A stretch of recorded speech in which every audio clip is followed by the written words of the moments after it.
खीसा पैसनि सां नोटनि सां भरिया पिया हूंदा आहिनि। मूंखे केरु चवंदो पाण अखियूं बंदि करे त चओ मां हिकु अणपढ़ियल ॼट माण्हू मूंखे बिजलीअ जो उहो त हैरत थिए थी। मूंखे केरु चवंदो छा चवंदो। महीने जो घणो कमायो तकरीबन अंदाज़ो हिकिड़ो? भाईजान हाणे ॻाल्हि कयांव सिधी, जेकी ॻाल्हि आहे रुपयो बि मुंहिंजो आहे, 100 रुपयो बि मुंहिंजो आहे खीसे में तव्हांजो। मूंखे तकरीबन ₹1,00,000 मिलंदो आहे हिन तां पघार जेकी आहे प्राइवेट, उहो त मूंखे मिलंदो आहे। बाक़ी 3-4 लख रुपयो ॿाहिरियों कमु कंदो आहे। अच्छा। हा, 3-4 लख रुपयो ॿाहिरां कंहिंजी एसी वॾा वॾा माण्हू हूंदा आहिनि 10,000 ॾींदा आहिनि, 20,000 ॾींदा आहिनि।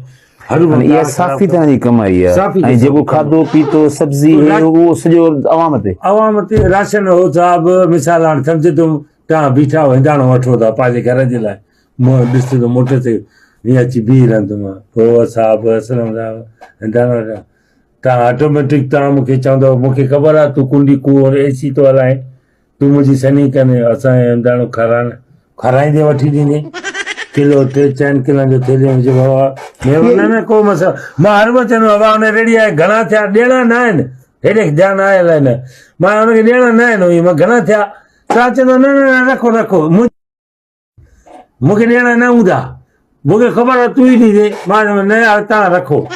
ईअं चइबो आहे न पकाई कबी आहे न पके मुंहुं वारा